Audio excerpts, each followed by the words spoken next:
The ghost in the photograph. This isn't just about telling a story, it's about learning English through emotions, suspense, and expression. The key to speaking English like a pro is to inject your words with life, using tools like punctuation to show intensity and to convey curiosity or disbelief. But let's uncover these techniques naturally as we unravel Ellie's haunting tale. Let's dive in. The ghost in the photograph. Ellie loved photography. To her, it wasn't just a hobby, it was a way of capturing what others couldn't see, moments of beauty, raw emotion, or fleeting connections that might otherwise go unnoticed. Her camera was like her third eye, always watching, always searching. That's why, when she first spotted Noah in the park, she knew she had to capture him. He was sitting on a weathered bench under the sprawling branches of an oak tree. The golden hour light framed him perfectly, casting long shadows across the grass. He wasn't just handsome, he had an air of quiet mystery, like someone lost in thought. Ellie hesitated. Was it strange to take a picture of someone she barely knew? But the artist in her couldn't resist. She adjusted her lens, framed the shot, and clicked. Got it, she murmured with a smile. She glanced down at the screen to review the photo, expecting to see a perfect moment frozen in time. But what she saw made her blood run cold. Standing behind Noah was a shadowy figure. It was faint, almost translucent, but distinctly human, a woman with long hair and an eerie stillness to her form. Ellie's heart raced. She quickly looked back at the bench, her eyes darting around the park.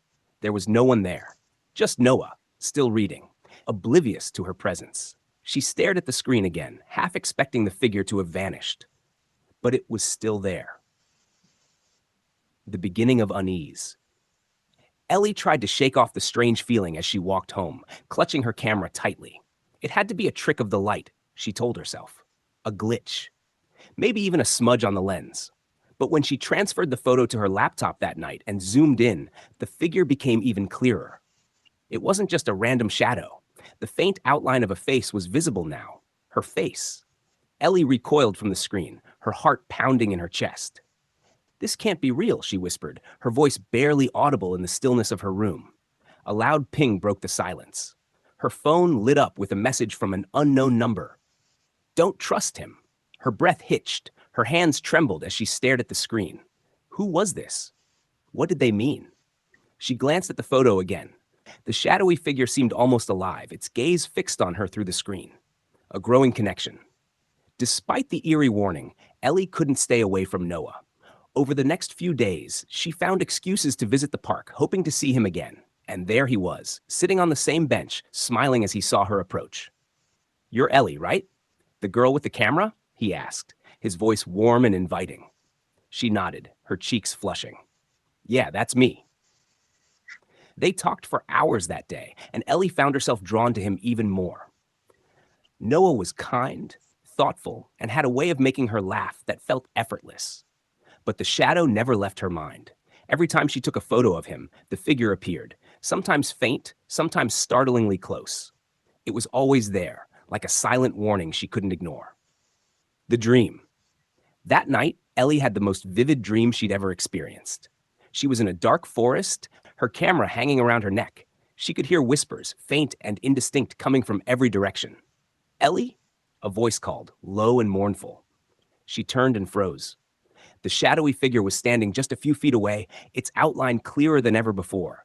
It stepped closer, and Ellie's breath caught in her throat. Who are you? She managed to ask, her voice trembling. The figure tilted its head, and suddenly, Ellie saw its face. Her own face. But older, lined with sadness, eyes filled with regret.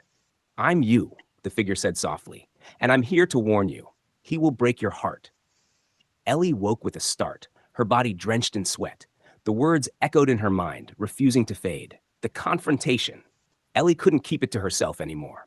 The next day, she met Noah at the park and showed him the photos. Look, she said, her voice shaky. Do you see it? In every photo, there's someone behind you. Noah frowned as he studied the images. Ellie, this just looks like shadows, or maybe your camera's glitching. No, she insisted, her frustration boiling over. It's not just shadows. It's real, and it's me. Don't you see it? Noah sighed, his expression softening. Ellie, I think you're overthinking this. Maybe you've been working too hard. His words stung. She had hoped he would believe her, but his calm dismissal only made her feel more alone. At the final revelation, that night Ellie returned to the park alone. She sat on the bench, the same one where Noah had first caught her eye. She raised her camera, pointing it at herself, and clicked. The photo appeared on the screen, and there it was, the shadowy figure standing behind her. But this time it wasn't just watching, it was smiling. Ellie felt a strange sense of peace wash over her. The figure wasn't her enemy. It was her protector, her future self, trying to shield her from pain. She whispered into the night, "Thank you." And with that, the shadow faded, leaving Ellie with a bittersweet sense of closure.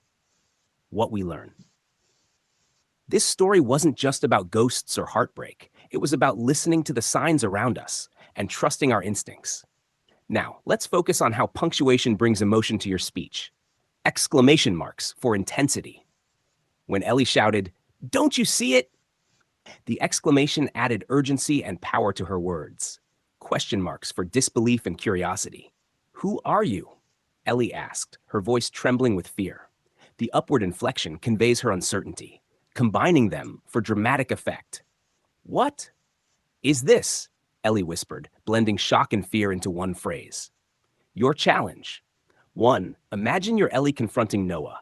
Write down 2 or 3 sentences where you use "and" to express frustration and fear. 2. Practice saying them out loud. Focus on your tone, letting your voice rise and fall naturally.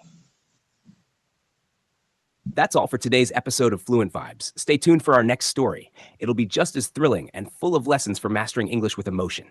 Until then, keep practicing and let every word you speak come alive.